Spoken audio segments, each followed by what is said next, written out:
ada pada media sosial. Kalau kita ikuti terakhir ini kan ada yang mengedarkan, memviralkan seakan-akan ada pendapat dari salah satu ahli di Amerika yang menganjurkan supaya jangan kita vaksinasi anak-anak kita.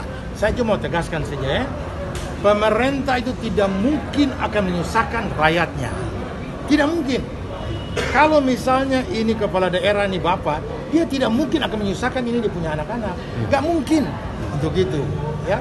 Nah, oleh karena itu, mari kita menyikapi dia secara tenang, lalu kita melihat sendiri.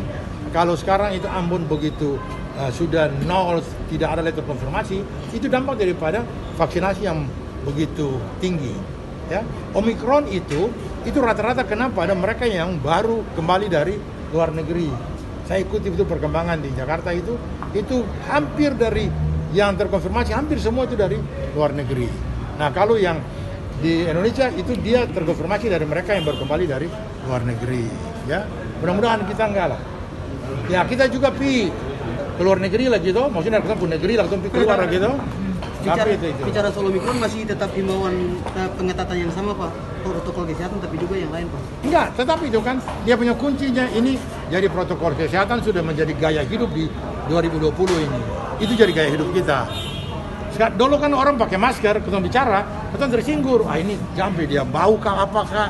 Kenapa kok dipakai masker? Kok sekarang enggak? 12 tahun, SMP kelas 1 baru mulai vaksinasi. Karena mulanya dia nggak berani. Tapi setelah dia lihat teman-temannya, dia ikuti perkembangannya, tadi lihatnya orang tuanya. Kita dilatih tadi beberapa tuh anak SMP ya. Ya puji Tuhan sampai dengan hari ini, sampai dengan siang ini nggak ada satupun yang perlu mendapat perhatian serius gitu. Semua jalan normal. Terima kasih sudah nonton. Jangan lupa like, subscribe, dan share ya.